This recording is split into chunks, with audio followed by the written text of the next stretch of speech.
ఏపీలో వైసీపీ ప్రమాదకర రాజకీయాలు చేస్తోందని సీఎం చంద్రబాబు ధ్వజమెత్తారు. రాజకీయ ముసుగేసుకున్న నేరస్తుడు ఇతర నేరస్తులందరికీ అండగా నిలుస్తానంటున్నాడని ఫైర్ అయ్యారు. ఇది ఏ తరహా రాజకీయమో ప్రజలే అర్థం చేసుకోవాలన్నారు. తప్పు చేసిన వారిని శిక్షించడమే కూటమి ప్రభుత్వ విధానం తప్ప రాజకీయ కక్ష సాధింపులు సర్కారు ధోరణి కాదని సీఎం స్పష్టం చేశారు. ఏడాది పాలన పూర్తయినందున మంత్రులు గేరు మార్చి స్పీడ్ పెంచి ప్రజలతో మరింత మమేకమవుతూ అభివృద్ధిలో దూకుడు పెంచాలని మంత్రులకు దిశానిర్దేశం చేశారు సీఎం చంద్రబాబు.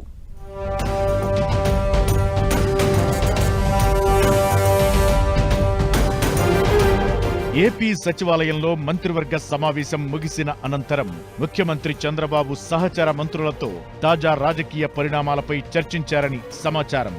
గత వైసీపీ ప్రభుత్వంలో తప్పులు చేసిన పెద్దలు ఇంకా బయటే తిరగడం సబబు కాదని పలువురు మంత్రులు అభిప్రాయపడ్డారట.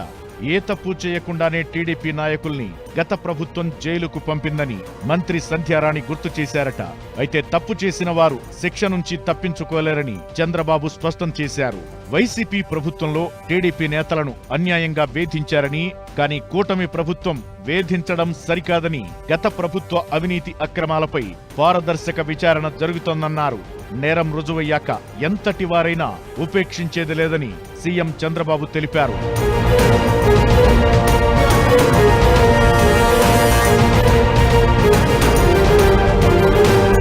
అమరావతిలో చేపట్టే క్వాంటమ్ కంప్యూటింగ్ వ్యాలీ భవనాల డిజైన్లు చూడాలని డిప్యూటీ సీఎం పవన్ కళ్యాణ్ ను సీఎం చంద్రబాబు కోరారు. క్వాంటమ్ కంప్యూటింగ్ వ్యాలీపైన ప్రజల్లో అవగాహన పెంచాలన్నారు. క్వాంటమ్ కంప్యూటింగ్ వ్యాలీ ద్వారా 8 గంటల్లో పనిచేసే పనిని కేవలం 12 నిమిషాల్లో పూర్తి చేయొచ్చని సీఎం తెలిపారు. క్వాంటమ్ వ్యాలీ అందుబాటులోకొస్తే పని వేగం పెరిగి సమయం కలిసొస్తుందన్నారు.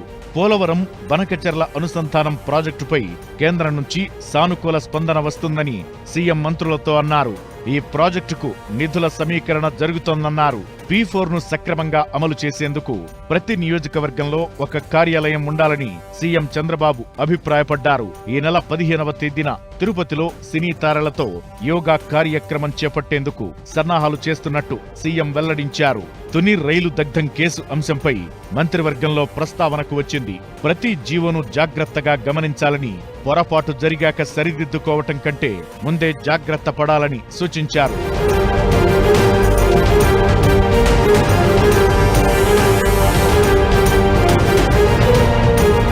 యువగళం పాదయాత్రపై రూపొందించిన పుస్తకాన్ని ఐటీ, విద్యాశాఖ మంత్రి నారా లోకేష్ డిప్యూటీ సీఎం పవన్ కళ్యాణ్ కు అందజేశారు.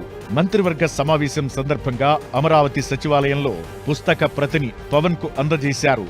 యువగళం పాదయాత్ర పుస్తకాన్ని చూస్తూ డిప్యూటీ సీఎం పవన్ కళ్యాణ్ పలు ఆసక్తికర వ్యాఖ్యలు చేశారట.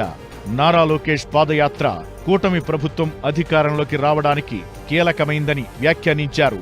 రాష్ట్రంలో కూటమి ప్రభుత్వానికి ప్రజలు తీర్పిచ్చి ఏడాదిన సందర్భంగా కేబినెట్లో చర్చ జరిగింది. ఏడాది కాలంలో ప్రజలకు అందించిన సంక్షేమం, చేపట్టిన అభివృద్ధి కార్యక్రమాలపై చర్చించారు.